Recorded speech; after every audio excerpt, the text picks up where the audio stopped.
네, 안녕하세요, 여러분. 오늘은 7번 학습지입니다. 우리 지난 시간까지는 헬레니즘 시대에 발전했던 스토아 학파와 에피쿠로스 학파에 대해서 한번 알아봤다, 그쵸? 오늘부터는 중세 시대로 넘어오게 됩니다. 자, 중세 시대라고 하면 고대와 근대 사이에 있는 시대를 말하는 거겠죠?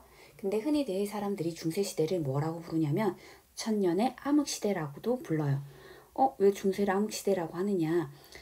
사실 중세에서는 고대만큼 찬란한 이런 문화나 사상이 발전할 수 없었어요. 왜냐하면 중세 시대를 지배했던 것은 기독교, 그리스도교였기 때문인데, 그랬기 때문에 모든 사상과 문화와 철학들이 다 기독교 중심으로 돌아갈 수밖에 없었다고 합니다. 따라서 그 전까지 발전했던 철학의 모습과는 다르게 중세 시대에 나온 철학은 모두 기독교를 위한, 기독교를 체계화하기 위한 철학에 불과하게 돼요. 자, 그러면 어떤 시대적 특징을 가지고 있는지 먼저 살펴볼 것이고, 그 당시 중세시대에 등장했던 윤리 사상들에 대해서 오늘은 살펴보도록 하겠습니다. 자, 그러면 먼저 주제 1, 그리스도교와 사랑의 윤리, 동그라미 1번, 그리스도교의 기원과 전개에 대해서 한번 살펴보도록 하겠습니다. 자, 얘들아, 우리 그리스도교 할 때 그리스도가 의미하는 바는 뭐냐면, 옆에 잠깐 선생님이 적어볼게요. 그리스도라고 하는 것은 메시아를 뜻한대요. 선생님, 그럼 메시아가 뭐예요? 메시아는 다름 아닌 또 구세주를 뜻한다고 합니다. 구세주라고 하는 것은 세상을 구제하러 오는 이를 뜻하겠죠. 그렇게 우리가 지금 너무나 힘든 세상을 살고 있는데 이 세상을 누군가가 구제하러 올 것이다. 그 사람을 메시아, 그리스도라고 본 거예요. 그리스도교에서는 바로 그 사람을 다름 아닌 예수라고 보는 종교이겠죠? 자, 그러면 한번 기억으로 내려가 보겠습니다. 기억, 그리스도교는 예수의 가르침을 기초로 성립된 종교이다. 예수를 메시아, 구세주로 보는 종교, 맞죠? 자, 그리고 이 종교는 유대교의 뿌리를 두고 있다네. 자, 그러면 우리 유대교가 뭔지 잠깐 살펴보고 넘어가야 되겠다, 그쵸? 그 밑에 선생님 유대교에 대해서 실어놨는데, 유대교라고 함은 야훼를 유일한 신이자 창조주로 믿으며 언젠간 메시아, 구세주가 올 것이다. 지상 천국 건설을 믿는 이스라엘의 종교라고 합니다. 자, 근데 유대교의 특징이 뭐냐면 유대교를 믿는 유대인만이 신으로부터 특별한 선택을 받았다는 이 사상을 가지고 있었대요. 여기 가로쳐볼까? 선민사상. 우리만 선택받은 민족이다. 선민사상. 그 다음 신으로부터 받은 율법. 율법은 신이 우리에게 지키라고 알려준 규범이라고 생각을 하면 돼요. 율법을 엄격하게 지키려는 율법주의의 뿌리를 두고 있었다. 되겠죠? 자, 그럼 이런 유대교를 바탕으로 한 그리스도교는 어떤 특징을 가지고 있었냐면, 니은으로 내려가 볼게. 니은, 예수는 당시 유대교의 선민사상과 율법주의를 비판했대요. 선민사상이 어떤 점을 비판했냐면, 선민사상 이거는 너무 배타적이다. 배타적. 너무 유대인만 이렇게 선택받았다 생각하고 나머지 민족들에 대해서는 배척하고 있죠. 그 다음에 너무 율법에, 규칙에, 규범에 치우친다. 형식적이다. 율법주의의 형식적 측면을 비판하게 됩니다. 되겠습니까? 그리고는 무엇을 주장하게 되냐면 신과 이웃에 대한 사랑을 주장하게 돼요. 우리 예수님을 모르는 친구들도 예수가 심지어 우리의 원수마저 사랑해라 라고 강조했던 것은 다들 알고 있죠. 그만큼이나 신과 이웃에 대한 사랑을 강조했던 분이고, 그리고 보편윤리로서 황금률을 제시하고 지켜라고 했어요. 황금률, 황금처럼 귀중하고 소중한 율법이다 라고 해서 황금률이라는 이름이 붙었는데, 그 황금률의 내용은 이와 같습니다. 괄호에 선생님이 적어놨죠. 무엇이든지 남에게 대접받고자 하는 대로 너희도 남을 대접하라. 오늘날 우리는 이런 걸 역지사지 또는 배려라는 용어로 쓰기도 한다, 그쵸? 네가 하기 싫은 건 남에게도 시키지 말고 네가 하고 싶은 건 남도 하게 해줘라. 이런 게 바로 지금도 황금률의 영향을 받아서 우리가 강조하고 있는 덕목 중에 하나라고 할 수 있겠죠.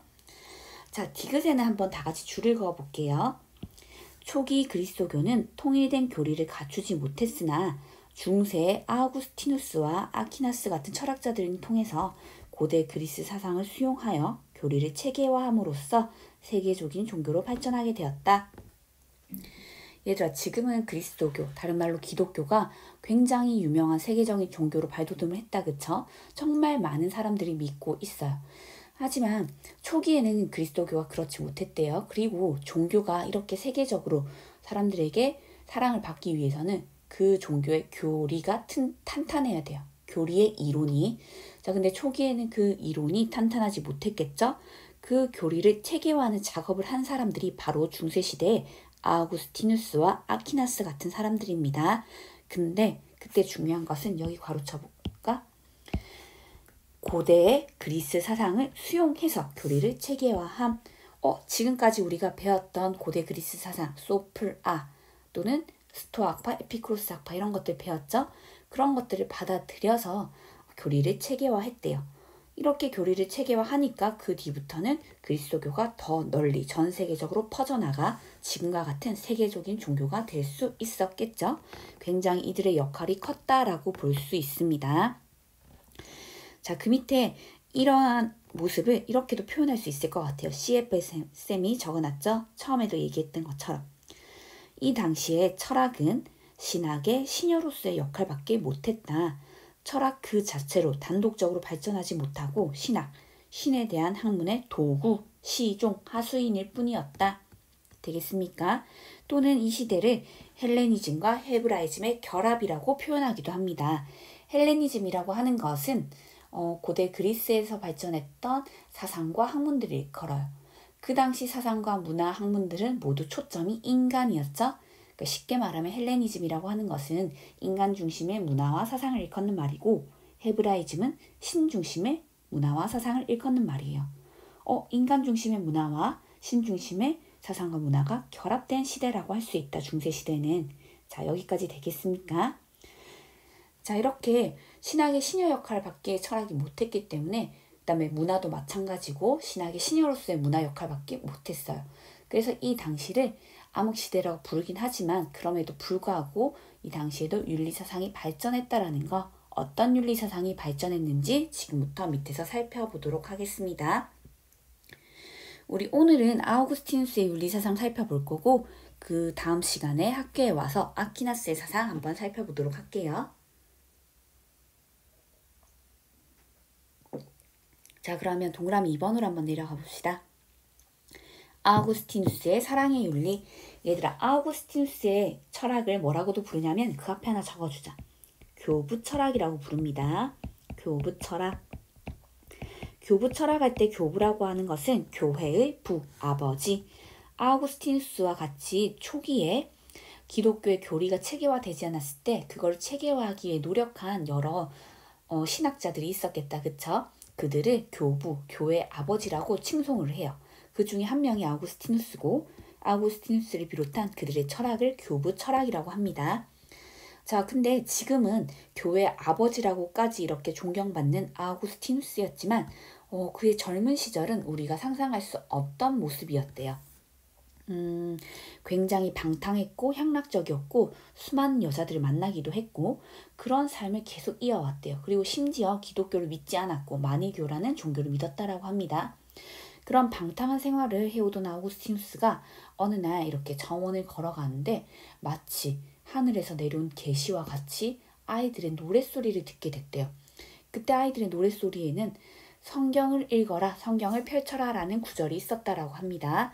자, 그래서 집에 그 즉시 들어가서 집에 책꽂이에 꽂혀있던 성경을 펼쳐서 탁 읽었대요. 근데 그때 펼쳐진 그 구절이 바로 선생님이 지금 띄워놓은 구절이었다고 합니다. 로마서 13장. 방탕과 술 취하지 말며 음란과 호색하지 말며 쟁투와 시기하지 말고 오직 주 예수 그리스도로 옷 입고 정욕을 위하여 육신의 일을 도모하지 말라. 이 구절을 펼쳐서 읽은 아우구스티누스는 탁 이제 그때 깨달음을 얻게 된 거죠. 아, 지금과 같은 삶을 살면 안 되겠구나. 그 즉시 그런 향락적인 삶을 청산하고 지금까지 자기가 지어왔던 죄를 회개하면서 마니교가 아닌 기독교로 개종을 하게 되었대요. 그 이후로는 지금과 같은 활동들을 하면서 나중에는 교부라는 이런 교회 아버지라고 칭송받기까지 이르렀다라고 합니다. 자, 그러면 아우구스티누스가 우리에게 어떤 가르침을 알려주고 있는지 한번 내려가 보도록 할게요. 동그라미 기억에 한번 줄거 봅시다. 아우구스티누스는 고대 그리스 사상 중에서도 플라톤의 사상을 수용했어요. 자, 줄거 보자. 플라톤의 사상을 수용해서 그리스도교 신앙과 사랑의 윤리를 체계화했다. 아, 플라톤의 사상을 바탕으로 그리스도교의 교리를 체계화했구나. 자, 그러면 플라톤의 어떤 지점을 받아들였는지 한번 표로 내려가 볼게요. 자, 얘들아 다 기억날지 모르겠지만 플라톤은 이원론적 세계관을 가지고 있었다. 그쵸? 세계를 두 개로 이렇게 구분을 했었어요.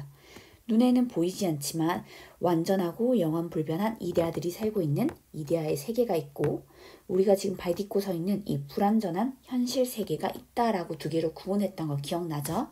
그와 마찬가지로 아우구스티누스도 나라를 두 개로 구분합니다. 영원한 천상의 나라와 플라톤의 불완전한 현실 세계에 대응하는 유한한 지상의 나라, 이렇게 두 개의 세계로 나라로 구분을 하게 돼요. 자, 그림으로 한번 같이 봐볼까? 마치 플라톤의 이데아의 세계에 해당되는 게 천상의 나라, 그 다음에 플라톤의 현실 세계에 해당되는 게 지상의 나라. 천상의 나라에는 어떤 사람들이 살고 있냐면요, 신을 사랑하는 사람들이 사는 나라이고, 지상의 나라는 신을 모르고 자기 자신만을 오로지 사랑하는 사람들이 사는 나라라고 표현을 했습니다. 되겠죠? 자, 그럼 다시 학습지로 넘어가서, 그리고 너희 플라톤이 이데아를 추구하는 삶을 살아야 된다라고 했는데, 그 중에서도 최고의 이데아인 선의 이데아를 지향하는 삶을 추구했던 거 기억나죠? 선의 이데아에 괄호 쳐주고 이거를 바로 최고선이라고 이야기했었다. 그쵸? 플라톤에게 있어서 최고선은 바로 선의 이데아였습니다. 그리고 우리는 이거를 추구하는 삶을 살아야 되고, 하지만 이제 아우구스티누스는 이를 받아들여서 최고선의 자리에, 선의 이데아의 자리에 이걸 놨어요. 영원하고 완전한 존재인 신을 사랑하고 추구하는 삶을 살아야 된다. 이게 플라톤의 사상을 수용해서 체계화한 아우구스티누스의 교리라고 할 수 있겠습니다. 되겠습니까?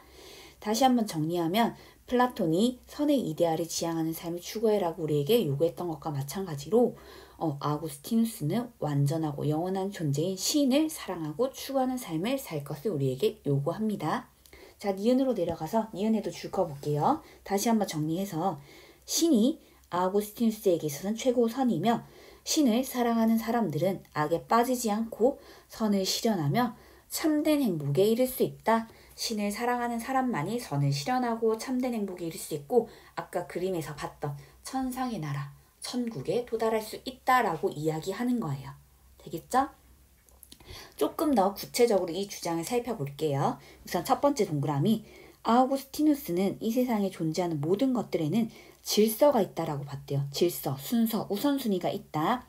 선생님이 그 밑에 부등호로 한번 표시를 해봤는데, 아우구스티누스는 신이 가장 우선돼야 되며, 그 다음에 인간이 있고, 인간이 중간에 있죠. 그 다음 가장 마지막에 가장 우선순위에서 밀려야 되는 게 물질이라고 봤대요. 되겠습니까? 자, 가장 우선돼야 되는 신의 특징은 마치 플라톤의 이데아와 같이 영원 불변하고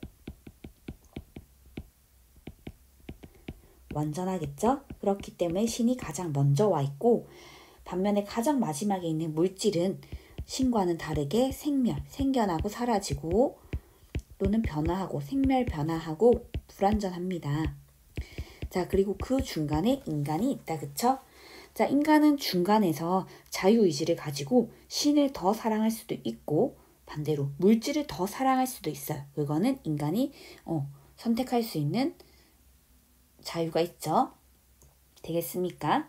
자, 그러면 또 밑으로 내려가 볼게요. 이렇게 존재하는 모든 것에는 질서가 있는데, 두 번째 동그라미, 존재의 질서에 상응하는 사랑의 질서가 바로 선이고, 그 질서를 전복하는 게 악이래요. 이게 무슨 말이냐? 금방 우리가 봤듯이 신이 가장 중요하고 그 다음이 인간, 마지막이 물질이라고 했었죠. 그 질서에 상응하는 사랑이 선이랍니다.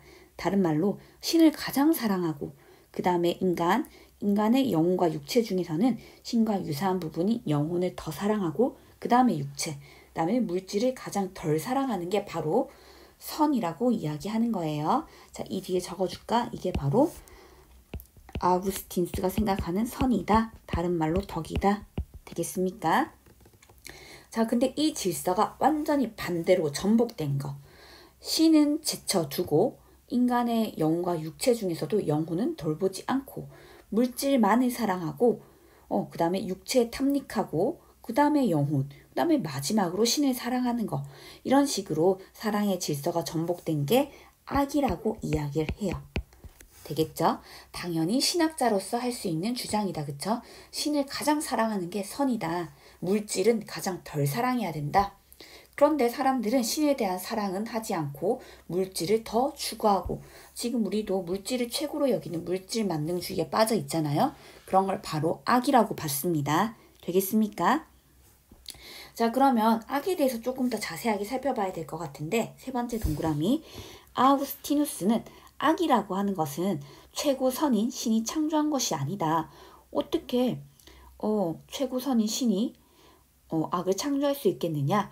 악이라고 하는 것은 아까 위에서도 봤듯이 인간이 가진 자유의지를 잘못 사용해서 생겨난 거예요. 인간은 자유의지를 가지고 있어서 선택을 할 수 있어요. 신을 더 사랑할 수도 있고 물질을 더 사랑할 수도 있고 신을 더 사랑한 사람들은 선을 실현한 사람들이고 천상의 나라에 갈 수 있는 사람들이고 그게 아니라 자기의 육체 그 다음에 심지어는 물질을 더 사랑하는 사람들은 그걸 선택한 사람들은 악한 사람들이고 참된 행복에 이를 수 없고 지상의 나라에 머물 수밖에 없겠죠. 그렇기 때문에 괄호에 들어갈 말은 바로 자유의지입니다. 자유의지. 자, 여기에 괄호 쳐줄까? 악은 최고선인 신이 창조한 것이 아니라 여기 괄호 인간이 자유의지를 남용하여 생겨난 것이다. 그러니까 쉽게 말하면 악은 인간의 잘못 때문에 생겨났다라고 말하는 거다. 그 탓을 인간에게 돌리고 있는 거다. 그쵸? 자, 화살표로 내려가서 다시 한번 악은 독자적으로 존재하는 것이 아니라 마치 신의 반대편에 신만큼의 파워를 가진 악마가 존재하는 게 아니라 여기 괄호 쳐볼까? 선의 결여 상태일 뿐, 결핍 상태일 뿐이다. 신으로부터 멀어진 것을 사랑하기 때문에 생겨난 것이다. 신으로부터 가장 멀리 있는 게 바로 물질이다. 맞죠? 물질을 사랑하기 때문에 생겨난 게 악이다. 자, 이러한 것을 그 밑에 CF, 악의 문제된 해명 또는 어려운 말로는 변신론 또는 신정론이라고 부릅니다. 얘들아, 이렇게 아우구스티누스를 비롯해서 신학자들은 악의 문제에 대해서 해명할 필요가 있었어요. 어떻게 그렇게 완벽하고 선한 신이 창조한 세계에 악이 존재할 수 있겠느냐? 사람들이 의문을 가졌겠죠? 자, 그런데 신의 반대편에 악마가 존재한다라고 이야기를 했을 때 그때는 악의 존재를 인정하는 것은 신의 전지전능함을 거부하는 단서가 될 수 있어요. 그래서 이들은 악이 악마처럼 실제로 존재하는 게 아니라 인간이 자유의지를 남용해서 인간이 잘못해서 생겨난 것이라고 해명을 하게 된 것입니다. 되겠죠? 다시 한번 정리하자면 악이라고 한 것은 인간이 자유의지를 남용해서 신으로부터 가장 멀리 떨어진 물질을 사랑함으로써 생겨난 것이다. 되겠습니까? 네. 다음에 디귿으로 한번 내려가 볼게요. 아우구스티누스는 믿음, 소망, 사랑이라는 종교적 덕 중에 사랑을 최고의 덕으로 보았습니다. 그리고 심지어 플라톤이 얘기했던 사주덕 기억나죠? 플라톤은 지혜, 용기, 절제, 정이라는 네 가지 덕목 사주덕을 강조했다. 그쵸? 이것들도 받아들이긴 하는데 이것들을 모두 신에 대한 사랑의 다른 표현으로 재해석을 하게 돼요. 자, 밑에 내려가서 한번 정리해 볼게요. 수많은 덕 중에 최고의 덕은 사랑이라고 했다. 맞죠? 그 사랑이라고 하는 것은 물질에 대한 사랑이 당연히 아니겠죠? 최고선에 대한 사랑, 신에 대한 사랑입니다. 자, 그리고 그 밑에 두 번째 동그라미 덕. 덕이라고 하는 것은 사랑의 질서이겠다. 다른 말로 존재의 질서에 따라 모든 것을 사랑할 정도로 사랑하는 게 덕이고 선이다. 선생님이 그때 이 위에 선과 덕이 뭘 의미하는지 적어놨다. 그쵸? 덕이라고 하는 것은 다른 말로 선이라고 하는 것은 신을 가장 사랑하고 인간 중에서는 영혼을 더 사랑하고 육체를 덜 사랑하고 물질적인 것을 가장 마지막으로 덜 사랑하는 것. 그게 선이고 덕이다. 되겠습니까? 그 다음에 네 가지의 특수한 덕, 지혜, 용기, 절제, 정의는 신에 대한 사랑의 다른 표현에 불과하다. 자, 플라톤이 강조했던 지혜는 선을 지향하는 데 필요한 것이 무엇인지 분별할 줄 아는 사랑이고, 용기는 신을 위해 모든 고통을 참아내는 사랑이고, 절제는 자신을 완전히 신에게 바치는 사랑, 정의는 오직 신만을 섬기며 인간이 지배할 수 있는 것들을 잘 통치하는 사랑. 얘들아, 지금 말한 이 덕을 모두 신 중심으로 재해석했다, 그쵸? 중세시대에는 이럴 수밖에 없었어요. 신학의 신녀로서의 철학, 기억나죠? 자, 마지막으로 한 장 넘겨볼게요. 리을.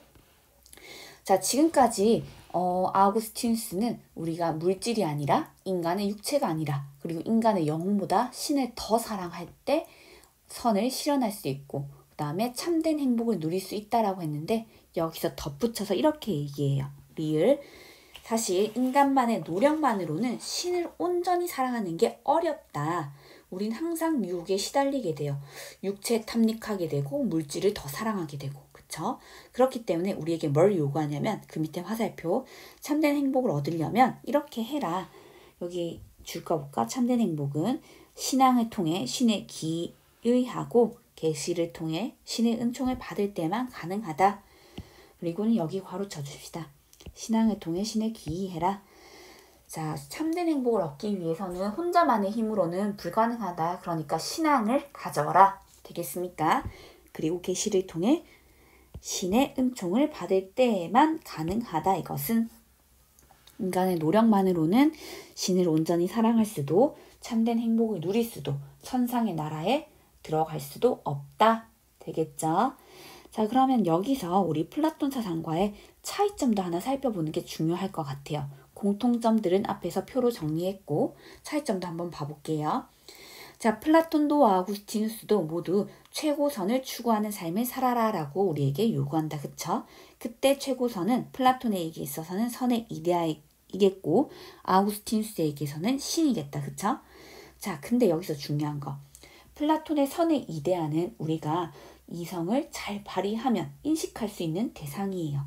선의 이데아를 인식한 사람들을 철학자라고 했었다. 그쵸? 자, 적어줍시다. 선의 이데아는 이성적 인식의 대상이 된다.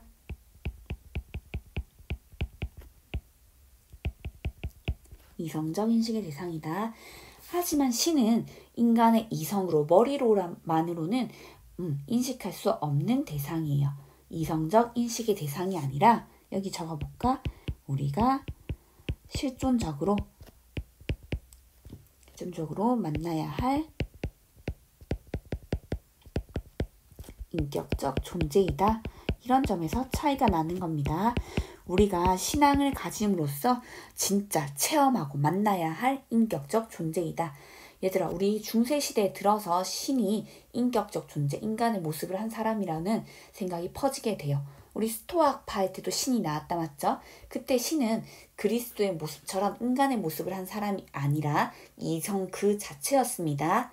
이때 중세에 되어서야 신을 하나의 인격적 존재, 우리 신을 그림으로도 막 그렇게 표현하잖아요. 그런 인간의 모습으로 생각을 하게 되었다라고 해요. 자, 그 다음에 참된 행복으로 내려갈게요. 플라톤에게 있어서 참된 행복은 영혼이 건강한 거라고 했다, 맞죠? 조금 더 구체적으로 말하면 영혼의 이성이 지혜, 기계가 용기, 욕구가 절제의 덕을 발휘해서 그것들이 조화를 이루어 정의의 덕을 실현할 때, 다른 말로 영혼이 조화와 질서를 이룰 때, 또는 영혼이 정의의 덕을 실현할 때 참된 행복에 도달할 수 있다, 참된 행복이다 라고 이야기를 했고, 아우구스티누스는 신을 사랑할 때 참된 행복에 도달할 수 있다, 천상의 나라에 들어갈 수 있다 라고 이야기했습니다. 근데 이때 플라톤이 말하는 영혼의 건강은 인간의 노력만으로도 가능해요. 인간만의 노력으로 가능. 하지만 아까 리을에 나왔었죠?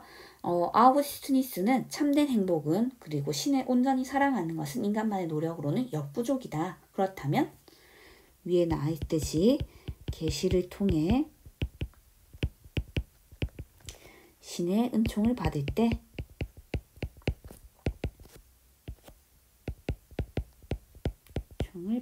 가능하다.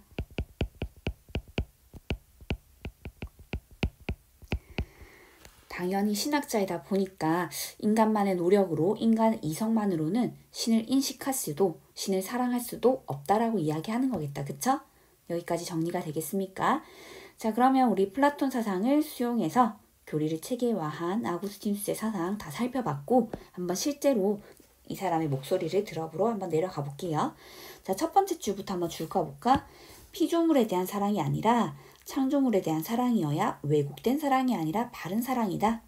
사랑에 질서가 잡히는 것이다. 질서 있는 사랑이다. 라는 얘기겠죠. 얘들아, 여기서 쌤이 틀린 글자가 하나 있어요. 창조물이 아니라 창조주겠지. 창조주, 다름 아닌 신을 말합니다. 피조물은 신이 만든 거. 물질에 대한 사랑이 아니라 신에 대한 사랑이어야 왜곡된 사랑이 아니라 바른 사랑이다. 위에서 얘기했던 바다. 그쵸? 그 다음 그냥 읽어볼게. 피조물 그 자체 때문에 사랑하는 것은 왜곡된 사랑이다. 이러한 왜곡된 사랑으로 인해 피조물은 그것을 사용 혹은 향유하는 사람들의 돕기보다는 부패시켜버린다. 그 뒤에 한번 줄 꺼볼까요? 어떤 피조물이 우리와 동등하거나 낮은 것일 때 그것은 신을 위해 사용해야 된다. 신은 향유해야 할 대상이다. 어려운 말이 나왔다. 우리 여기 한번 동그라미 쳐보자. 우리보다 동등하거나 낮은 것일 때 물질을 말하는 겁니다. 물질은 신을 위해 사용. 그 다음에 신은 사용이 아니라 향유 대상이다. 사용과 향유의 의미를 조금 더 자세하게 살펴볼게요. 여기서 아우구스티누스가 사용하는 사용이라는 말과 향유라는 단어의 뜻. 사용은 대상을 어떤 목적을 위해 사랑하는 것을 말합니다. 향유라고 하는 것은 어떤 목적을 위해 도구적으로, 수단적으로 사랑하는 게 아니라 대상 그 자체를 사랑하는 것을 말합니다.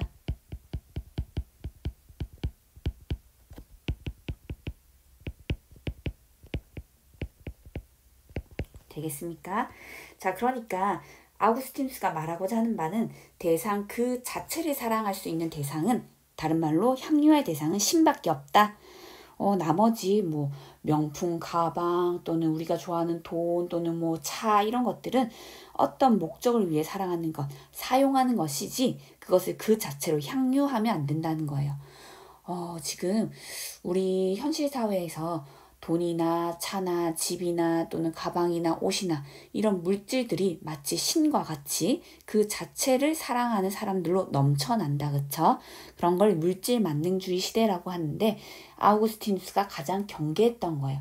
그런 것들을 향유하는 건, 그런 것들은 향유의 대상이 아닙니다. 사용의 대상이지. 되겠습니까? 자, 그 다음에 마지막 두 번째 동그라미. 여기 보면 플라톤이 말했던 사주덕을 나름대로 신에 대한 사랑으로 재해석하는 글이 나와 있어요. 아까 앞에서도 얘기했다. 그쵸? 동그라미만 치고 넘어갈게요. 첫 번째 절제에 대한 내용, 그 다음에 두 번째 용기, 그 다음에 한 줄 내려오면 정의, 또 한 줄 내려오면 지혜, 사주덕을 나름대로 재해석하고 있다. 마지막 줄에 줄 거 볼까? 이러한 사랑을 받을 존재는 최고선이며 최고의 지혜이며 완전한 그 자체인 신뿐이다. 여기까지 되겠습니까? 자, 여기까지 하면 이제 아우구스티누스의 윤리사상은 끝이 나는데 사실 기독교를 믿지 않는 친구들은 이게 무슨 말인가 와닿지 않을 수도 있어요. 그럼에도 불구하고 이 사람이 말하는 바가 우리에게 또 시사하는 바는 있는 것 같아요. 이런 물질 만능 시대에 물질보다는 신을 믿지 않는 사람들은 신은 아니더라도 인간의 영혼을 돌보는 일에 더 집중하는 게 더 올바른 사랑이다라는 것을 우리에게 던져주는 것 같아요. 그런 메시지를. 자, 그러면 우리 오늘은 여기까지 하고 학교에서 그 다음 아퀴나스에 대해서 한번 다 같이 배워보도록 하겠습니다. 수고 많았습니다.